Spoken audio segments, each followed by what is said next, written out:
After the tragic death of their father, two step siblings are sent to a foster home where they are sent to live with a woman and a quiet kid as well. But unbeknownst to them, the foster mother has some sinister plans for the younger of the two siblings. Film fans YouTube, hello and welcome back to the channel. I am Josh, your movie apprentice, and today I am finally looking at Bring Her Back, which is only just getting around to coming out in the UK after being out for over a month in the States. So this is a late review for a lot of you. In the UK, it's practically brand new. It is directed by the Phillippou brothers, who directed the amazing Talk to Me. So as a result, there were some high expectations for this movie. This stars the talents of Billy Barrett, Sora Wong, Sally Hawkins, and Jonah Wren Phillips. The Phillippou brothers knock it out the park once again when it comes to giving us a gritty horror movie. They are now 2 for 2 on the themes of grief, of parental loss, and of past trauma, playing on to later generations. That all features in this one. And they are also 2 for 2 for violent scenes involving children that leave you wincing. And that is a big praise I have for these filmmakers. This film had me actually wincing at certain points. And for context, I can watch gory movies for days. So was my gateway into horror. I watched all their movies perfectly fine. I've even been able to watch terrifying movies with maybe a little bit wincing, but not too much. But there are some moments in this film that made me truly uncomfortable and were truly difficult to watch. But at the same time, it was a film that I have to praise for how clever it was. Now, before I get into my full thoughts, if you like seeing on the channel, make sure you click on the like button and subscribe for more video reviews. Fight is coming all the time. Bring Her Back. As I've said, high expectations. And these two brothers from Australia are showing a great talent when it comes to evolving as filmmakers and telling a story. The themes in this are very well done. Would I say it's as good as Talk to Me? I would say it's slightly weaker than Talk to Me purely because I wasn't a big fan of the main male lead in this movie, purely because of a plot thread of his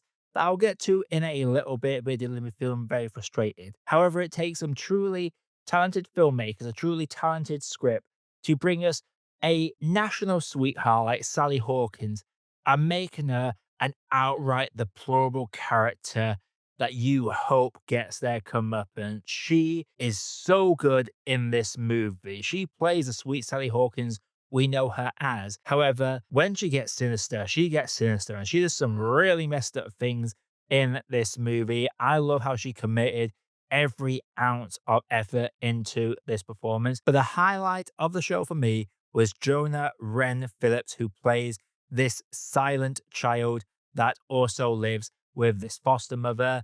And he is delivering such a layered and messy performance. He communicates almost non-verbally throughout the entire film's runtime. There's a level of physicality to his performance that gives us some of the most heart-wrenching scenes in the movie and some of the most disturbing scenes in the movie as well. Seriously, I love the Phillippou brothers, but do you guys have a vendetta against kids? Because in Talk to Me, we had that brutal scene where the kid smashes his head in the shower trying to kill himself. That is nothing compared to some of the scenes that this kid has to perform in this movie. It's really messed up, but I loved this character and the story. I love how this film didn't outright explain everything to the audience. It left us some breadcrumbs that explain stuff, but it introduces elements in a very organic way that made it very easy to follow. It could have been a very convoluted and complicated plot. And even scenes where it feels like a character is doing something stupid, it makes sense why they're doing something stupid in the context of this.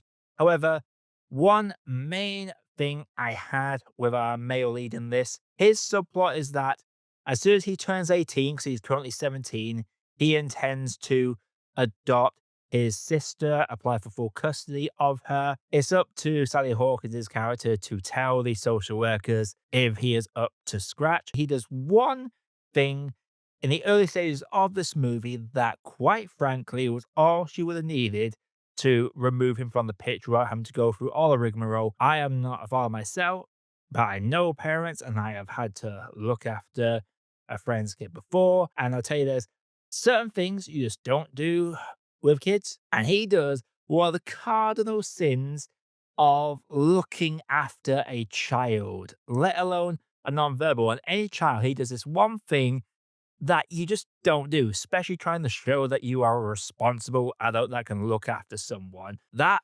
really bugged me as it completely devalues any faith we as a viewer have in him as a potential caretaker for this child. But I did love the writing in this when it came to his younger stepsister. She is half blind in this movie. That is one of the main plots. She sees sort of colors and blurs, but can't really make out definition. So relies on people in the world around her to give her a picture painted visually in her mind. And I did love the dynamic between these two siblings. I just wish we got a little bit more of it because it feels like it's not very difficult for Sally Hawkins' character to drive a wedge between these two characters. It is quite a slow burn with some messed up sequences, some heartfelt sequences, but the film does get weird at times. There is this whole exposition sequence that is done very well and told through videotapes, but it makes sense in the context of the movie as these videotapes act as a guide for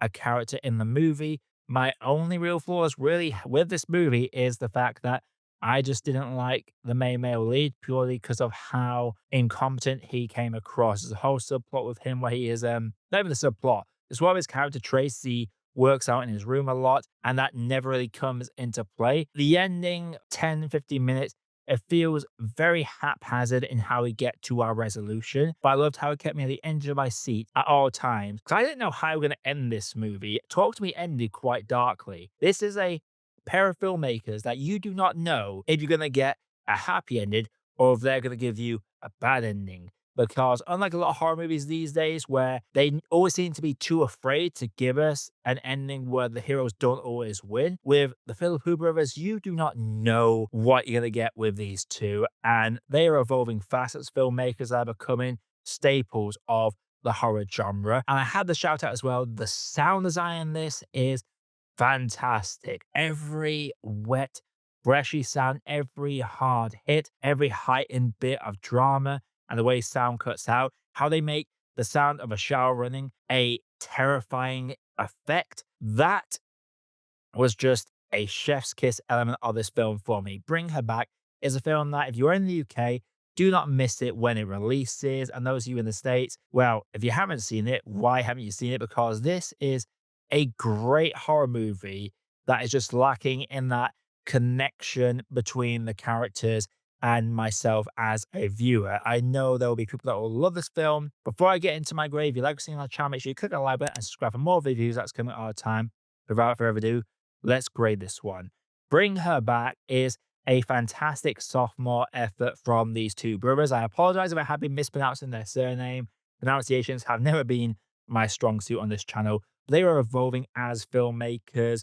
The graphic violence in this can be quite difficult to watch at times. I would definitely say if you are a parent or if you're someone that just is very averse to violence against animals or children, go into this one being aware that this kind of stuff does occur in this movie, and it takes that shower scene from Talk to Me up to 11 because it's two key scenes and they are both gruesome and difficult to watch. But I loved the resolution of this. The sound design is really good. I liked the slow drip feed of the plot, and it wasn't just explained to us, the audience. We were able to piece it together through the drip feed that the film gave us. And Sally Hawkins has a fantastic performance in this. You know, you have those comedy actors that take a serious role and you're like, oh my God, this person can actually act. This is a sweet lady typecast that we find out is actually very good at playing a sadistic character as well, which I thoroughly enjoy. I love it when actors go against type, and Sally Hawkins does a phenomenal job in this. But the MVP is well and truly Jonah Wren Phillips. His performance in this, through his physicality, through his facial performance, anything in there is great from this film. I can't wait to see what he does next. But overall, for me, I'm going to have to say that Bring Her Back for me is a good cup of tea. So Bring Her Back. Have you seen it? If you haven't, let me you thought down in the comments below. Again, if you like seeing our channel, make sure you click our like button and subscribe for more videos that's coming all the time. Coming up on the channel, going to be reviewing the new Superman movie in the next couple of days. I'm going to be doing a deep dive into that film as well. with a friend of mine within the next few days. So stay tuned for a bit more long form content. And until next time, everybody, I am Josh, I be Movie Apprentice, and I'll see you all in the next video.